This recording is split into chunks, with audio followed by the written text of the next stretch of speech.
안녕하십니까. 전기차 읽어주는 남자 정남입니다. 네, 오늘도 테슬라 소식으로 여러분을 잡게 되었습니다. 이번 주에 모델 Y 관련해가지고 핫한 소식은 바로 브레이크죠. 와, 이런 일이 벌어진 게 이거는 제가 테슬라를 아무리 좋아하지만 도저히 실드를 칠 수 없는 일이 벌어졌습니다. 바로 이제 모델 Y RWD 올해 출고가 되고 있는 차량들의 브레이크 스펙이 다르다.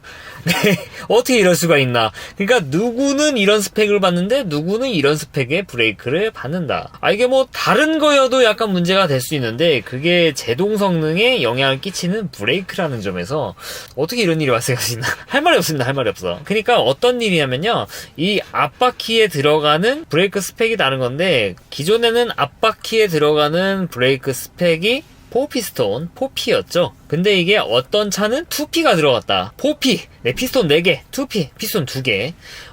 여기 보면은 잘 보여요. 4P 같은 경우에는 쪼개 해가지고 길다랗게 이렇게 생겼고, 2P는 딱 봐도 구멍이 2개 있는 듯한. 네, 그래서 이거 사실 볼 줄 아는 분들은 그냥 차 지나다면서도 그냥 볼 수가 있어요. 저거는 2P구나. 이렇게 보여질 정도로 티가 좀 많이 나는 건데, 2P로 좀 어떻게 보면 다운그레이드가 됐을 수도 있는 그런 것들이, 그런 차를 받으신 분이 많이 계셨다.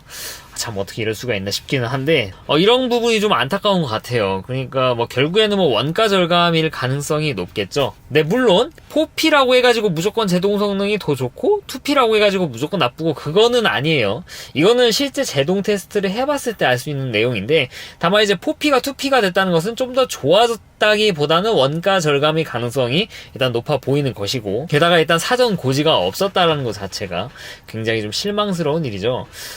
이거 비슷한 사례가 있습니다. 저도 겪었어요. 모델 3 2020년 6월에 받으신 분들, 이때 사이드 미러 디밍이 빠졌습니다. 원래 있었는데 그냥 빠져버렸어. 아무 이유 없이 빠졌습니다. 선도 없어요. 살릴 수도 없어. 그래가지고 이거 그때 단체로 항의하고 그랬더니 뭘 해줬냐? 프리미엄 커넥티비티 몇 년? 1년인가 더 준다던가? 와, 이거 받고 떨어지라고? 참 진짜. 물론 그 당시에도 디밍을 대체로 끄는 분위기였어요. 너무 어두워져가지고 디밍을 안 켜고 다니신 분들이 많이 계시긴 했는데, 그럼에도 불구하고 이거를 할 수 있는 거냐 못하는 거냐는 아예 천지 차이 아닙니까? 배선 자체라도 남아있으면 모르겠는데 배선조차 아예 없어서 버렸으니까. 그래서 그때 해준 게 프리미엄 커넥티비티. 참 그때도 참 기분이 좋진 않았는데, 하물며 브레이크 얼마나 기분이 나쁘겠습니까? 그래서 이런 부분은 테슬라 쪽에서 좀 제대로 좀 대응을 해줘야 될 것 같아요. 사실 대응도 그렇지만 이런 일이 있었으면은 좀 미리 몰랐을까요, 테슬라가? 그러니까 부품이 이런 게 바뀝니다, 이런 것들을 테슬라 코리아가 미리 받고 그거를 좀 사전에 좀 뿌려준다거나 했으면은 좀 덜했을 것 같아요. 그러니까 마침 이제 모델 Y가 가격 인하가 5699에서 5499로 바뀌었잖아요. 그때 이런 얘기를 했을 수도 있겠죠. 타이밍 좋게, 우리가 가격 인하를 이렇게 했습니다. 대신에 브레이크 스펙이 좀 달라집니다. 4P에서 2P. 네, 브레이크 성능은 큰 차이가 없을 겁니다. 그래도 우리 가격 인하 했잖아요. 그 중에도 물론 운 좋으신 분은 기존의 4P 브레이크를 받으실 겁니다 했으면은, 그래, 가격 인하 이렇게 해줬으니까 원가 절감해주고 이렇게 맞춰줬구나, 테슬라 코리아 감사합니다, 이렇게 했을 것 같은데, 이거를 뒤늦게 그냥 뿌려버리고 나서, 걸리고 나서 하는 소리가, 저희도 근데 진짜 몰랐을 것 같기는 한데, 그러면 이거 누구한테 말합니까? 테슬라 코리아다 얘기하지, 테슬라 본사에다 얘기합니까? 이런 것들. 네, 이런 대응이 굉장히 아쉽다라는 거 좀 말씀을 드리고 싶고, 저도 참 테슬라 코리아가 이에 대한 적절한 보상을 해주기를 바랄 뿐이에요. 본인들 돈 안 드는 프리미엄 커넥티비티 이런 걸로 퉁칠 생각하지 말고 제대로 된 보상이라든지 이런 것들을 좀 해줬으면 하는 그런 생각들이 있어요. 참 굉장히 그런 부분에 대해서는 전익남도 분명히 공감하고 이거는 분명히 문제가 있다라고 이렇게 말씀을 드릴 수 있을 것 같고, 그리고 이제 중요한 거는 스펙인데, 이거는 아마 다른 유튜버 분께서 실험을 해주실 분들이 나오지 않을까 싶긴 해요. 제가 직접 테스트는 할 수 없어가지고 제가 이렇게 좀 해줄 수 있는 그 정도의 능력이 되지 못해가지고 일단 죄송하다는 말씀 좀 드리고 싶고요.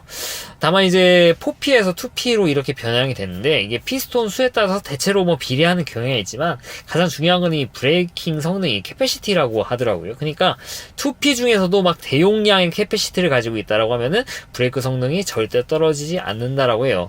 그래서 제가 오늘도 드라이브를 하는데 그런 것만 보이잖아요. 와, 어떤 차는 막 1P니 국산은 거의 다 전륜에 1P가 들어간다. 뭐 제네시스도 뭐 2P 들어가는 거 별로 없다.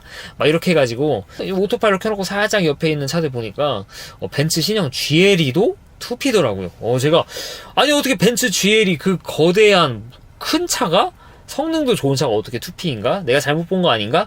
이렇게 찾아보니까 실제로도 그렇더라고요. 중국산 벤츠 GLE 53 쿠페도 브레이크 전륜이 2P가 들어간다고 합니다. 그리고 신형 GLE AMG급이 아니라 보통급은 전륜이 2P로 들어갈 거예요. 왜냐면 제가 두 눈으로 똑똑히 봤기 때문이죠. 맞네 여기 GLE 옛날 거 아닌가? 순정이 2P 브레이크입니다. 아무튼 너무 작아요. 다만 이제 이런 거를 잡아줄 수 있는 캐패시티가 중요한 거라고는 하니까 이거는 직접 테스트를 해보면은 좀 알 수 있겠죠. 아무튼 간에 이런 부분에 대해서 테슬라 코리아는 좀 차를 받으신 분들에 대해서 좀 보상할 아니면 뭔가를 좀 책임질 수 있는 그런 얘기를 좀 그런 방안 같은 것들을 좀 강구를 했으면 하는 그런 생각이 있어가지고 좀 이렇게 환기를 시켜 드렸습니다. 그리고 모델 Y 얘기가 나와가지고 모델 Y가 뭐 가격을 인상한다라고 해요. 4월 1일부터. 물론 얘는 미국산이라서 이게 전 세계에 적용이 될지 안 될지는 모르겠지만 최근에 이제 테슬라 순이익 자체가 좀 예전보다 좀 많이 떨어진 것들 그게 결국에 이제 주가에도 반영이 되고 있는 것 같은데 규모의 경제로 이루려고 했는데 딱히 이게 딱히 잘 되지는 않은 것 같아요. 결국에는 이제 순이익을 좀 올릴 수 있는 물가도 올라가고 어쩔 수 없이 올리는 걸 수도 있겠지만 그래도 $1,000 정도로 인상한다고 이렇게 예고를 했다라고 해요. 근데 우리나라에도 그렇게 인상이 될지는 모르겠지만 사실 5499 이렇게 맞춘 거 보면은 우리나라에는 그렇게 큰 영향이 없을 거라고 생각을 해요. 네, 그래서 이 부분은 미국 얘기니까 우리가 미국산을 찾으면은 분명히 영향이 있지만 옛날에 미국산 가격 올라가면 우리나라도 덩달 올라가고 그런 것들이 있었는데 우리는 중국산 모델 Y를 받고 있으니까 크게 이런 거에 대해서 걱정할 필요는 없지 않나 그런 생각이 들기도 합니다. 아무튼 간에 가격을 미국산은 인상했다라는 거 좀 말씀을 드리고 싶고요. 그 다음 들려드릴 소식은 바로 이제 업데이트 소식이죠. 이번에 나온 업데이트 소식은 이 OTA가 아니라 어플리케이션이 업데이트 됐을 때 그 펌웨어 소스를 뜯어 보니까 나온 그 단서 그런 것들을 좀 말씀을 드릴까 합니다. 이제 오토파크 자동주차 관련된 내용들이 이 테슬라 새로운 앱에 이런 관련된 코드가 좀 새롭게 좀 모디파이가 됐더라고 해요. 그러니까 이제 자동주차와 스마트 서먼인데 지금 출고받고 있는 테슬라 차량들은 FSD를 장착한 차량들도 서먼이 안 되고요. 그리고 자동주차도 안 되고 그리고 앞뒤로 이렇게 움직이는 거 그런 것들도 안 돼요. 왜냐? 초음파 센서가 없어요. 없는데 안 돼. 참 거의 반쪽짜리 기능이죠. 그러면 EAP 이거 누가 삽니까 이거? 이게 이제 초음파 센서를 없애고 비전만으로 하겠다라는 건데 이게 금방 될 줄 알았는데 쉽지 않아요. 이게 거의 반년 이상 된 것 같은데 여전히 돌아올 기미를 보이지 않는 것 같은데 이제 이 테슬라 어플리케이션에 이거 관련된 내용이 좀 모디파이가 됐다라고 해요. 그래서 이거를 보면서 좀 기대를 해볼 수 있는 거죠. 혹시 이제 초음파가 달려있지 않은 차량들도 초음파 달린 차량처럼 자동주차를 지원하고 그리고 스마트 서먼을 지원하는 게 아닐까 그런 식으로 예상을 해보는 소식인 것 같아요. 이것만 보면은 그냥 예측일 수도 있는데 최근에 이제 일론 머스크가 이런 얘기를 했죠. X에서 이런 얘기를 했더라고요. 이번 달이나 다음 쯤에 이제 정말 제대로 된 것이 올 것이다. 그러니까 어떤 내용이냐면은 이 스마트 서먼, 액티브 스마트 서먼 그리고 오토 와이퍼 이런 내용들이라고요. 오토 와이퍼는 참 할 말이 없죠. 지금도 나아졌다라고 하는데 솔직히 저는 나아졌는지는 약간 좀 의아해요. 이게 전 세계적으로 똑같습니다. 우리나라 분들만 그런 게 아니에요. 오토 와이퍼는 거의 기아보다 떨어진다. 반값인 기아. 끔찍하다. 아주 미쳐버리겠다. 그런 내용들이 있는데, 이거 오토와이퍼 수정한다는 얘기는 작년부터 있었는데, 과연 이제 이 펌웨어 업데이트로 제대로 된 오토와이퍼를 보여줄지 한번 좀 기대해볼 만한 얘기인 것 같고요. 그리고 액츄얼리 스마트 서먼이라고 하죠. 액티브 아닌가? 액츄얼리라고 하네. 그러니까 이제 차에서 내리고 알아서 주차를 하는 거. 이거 비슷한 기능이 이미 현대에는 하고 있어요. 현대 나가가지고 리모컨 하고 있으면은 주차 찾아가지고 삐 이렇게 주차하는 게 이미 현대 기아도 하고 있는 겁니다. 네, 물론 테슬라는 여기서 좀 다를 수도 있겠죠. 얘는 가면서 찾을 수도 있죠. 그러니까 기존에 운행하면서 찾은 곳에다가 나가가지고 삥 해가지고 넣는 거 말고 야 네가 찾아봐 하면은 얘가 알겠습니다 주인님 이렇게 가다가 이렇게 딱 찾아서 주체하는 거는 또 다른 의미니까. 과연 테슬라는 정황상 봤을 때 후자일 가능성이 높아 보이지만 이게 과연 구현이 될까? 싶기는 해요. 아무튼 간에 이제 스마트 서먼과 오토 와이퍼 관련된 좋은 소식이 이번 달이나 다음 달에 OTA를 통해서 해소가 될 가능성이 있고, 그리고 이제 어플리케이션에도 그런 관련된 내용들이 있었으니까 한번 기대해 볼 만하지 않나, 이 정도면 희망의 로를 버리고 라는 생각이 들어가지고 이렇게 좀 공유를 드리고 있습니다. 아무튼 간에 제대로 좀 업데이트가 돼가지고 오토 와이퍼 이런 말 하기 뭐하지만 좀 멍청한 것들이 많아요. 우적 감지 센서 하나 달아주는 거 아까워가지고. 근데 이걸 비전으로 하는 게 굉장히 어려운 거였으면 차라리 이 우적 감지 센서 그냥 달아주고 이걸 해결하는 게 좋았을 것 같은데, 참 이거를 이 멍청한 오토 와이퍼를 4년 가까이 썼다는 것 자체가 제 자신에 대해서도 참 그렇습니다. 네, 오늘은 좀 테슬라를 까는 것 같은데 그래도 깔 수 있지. 무작정 좋아하는 것보다 저는 이렇게 까야 된다고 생각을 해요. 아무튼 간에 그래도 OTA를 통해서 좀 해결이 된다라고 하면은 좀 기대를 해볼 수도 있는 내용이라서 한번 좀 같이 기대를 해보시죠. 네, 그리고 마지막 소식입니다. 모델 3 배터리 LFP 배터리로 레트로핏을 해준다. 리튬이 사죠? 더 안 좋은 걸로 레트로핏 되죠? 이거 뭐야?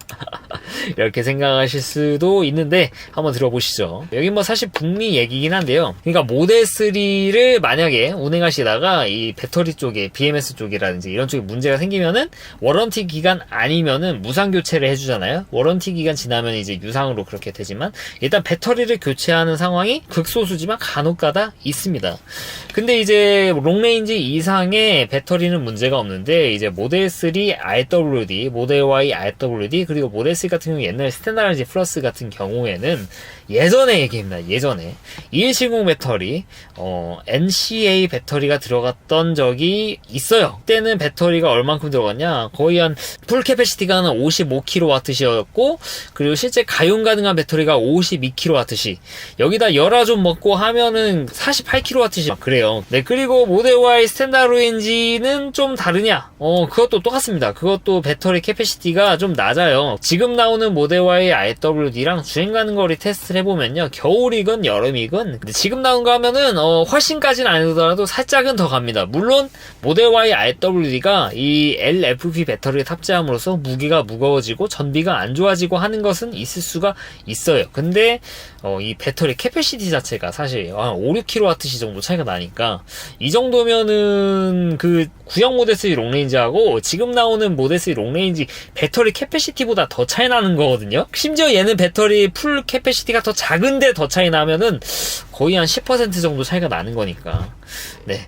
그래서 어떻게 보면은 이 RWD급에는 이 리튬 인산철 배터리가 들어간 차량들의 배터리 캐패시티가 훨씬 많기에, 그러니까 한 60kWh 정도 쓴다라고 보시면 돼요. 거의 한 8kWh 정도가 차이가 나기 때문에 리튬 인산철 배터리가 무거워가지고 전비 하락 때문에 이 총 갈 수 있는 주행 가는 거리가 좀 낮아지는 것들을 고려를 하더라도 워낙 이렇게 차이가 나기 때문에 되려 리튬 인산철 배터리가 더 좋게 느껴지는 경우들이 있어요. 왜냐하면 이제 이 RWD 스펙 같은 경우에는 그런 스포츠한 주행을 하시는 분들보다는 그냥 좀 컴포트하게 그렇게 운행하시는 분 비중이 더 많을 거란 말이죠. 그분들에게는 배터리 그냥 뭐 제로백보다 그냥 배터리 좀 더 들어가는 게 훨씬 좋으시겠죠.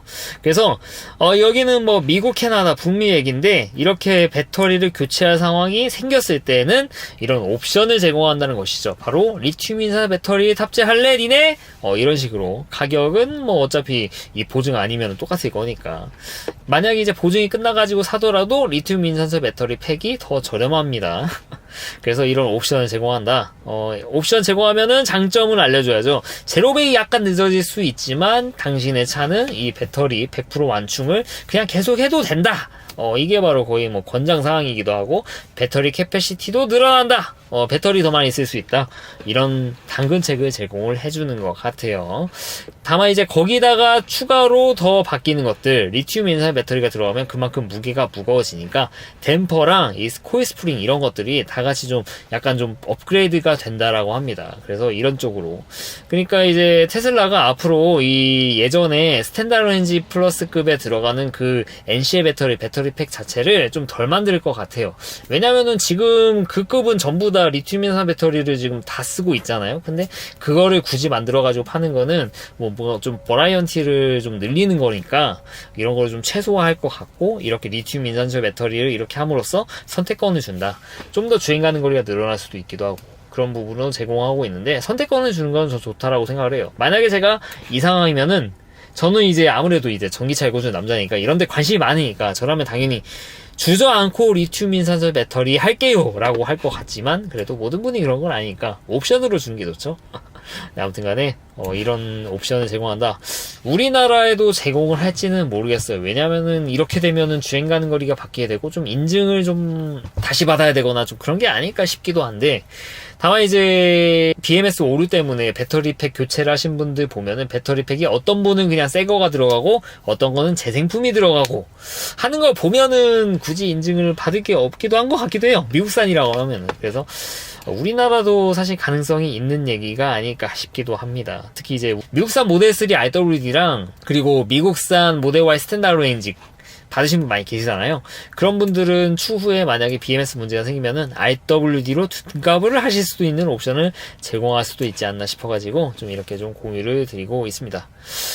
그리고 이걸 통해서 좀 제가 알 수 있었던 거는 리튬 인산철 배터리가 들어가는 차나 아니면은 NCA 배터리, NCM이 들어가는 배터리 차나 이 배터리 팩 자체가 들어가는 규격 자체가 동일하다라는 것을 좀 알 수가 있었어요. 동일하니까. 네, 물론 이걸 레트로핏 하면서 약간 뭔가를 좀 모디파이 해야 되는 상황이 있을 수도 있지만, 기본적으로 NCA 들어가던 배터리 팩을 빼고 LF 배터리가 들어간 배터리 팩을 낀 수가 있고 세팅이 가능하다라는 거, 이거 자체가 저는 좀 신기하더라고요. 거의 뭐 건전지 바꾸듯이 이렇게 바꿀 수 있는 것 자체가 좀 신기한 것 같은데, 네, 아무튼 간에 규격은 동일한 거를 쓰는 것 또한 이번 뉴스를 통해서 알 수가 있었다 라고 말씀드릴 수 있을 것 같아요. 네, 오늘은 테슬라 코리아에 대해서 굉장히 좀 아쉬웠던 대응에 대해서 말씀을 드렸고, 그리고 예정된 OTA 소식, 리튬 인산철 배터리 레트로핏 내용까지 이렇게 말씀을 드렸습니다. 어째 좀 도움이 되셨나 모르겠어요. 이상 전기차 읽어주는 남자 전익남이었습니다. 앞으로도 유익한 주제를 가지고 여러분을 찾아뵙도록 할 테니까 좋아요와 구독 부탁드리도록 하겠습니다. 네, 긴 영상 시청해 주셔서 대단히 감사합니다.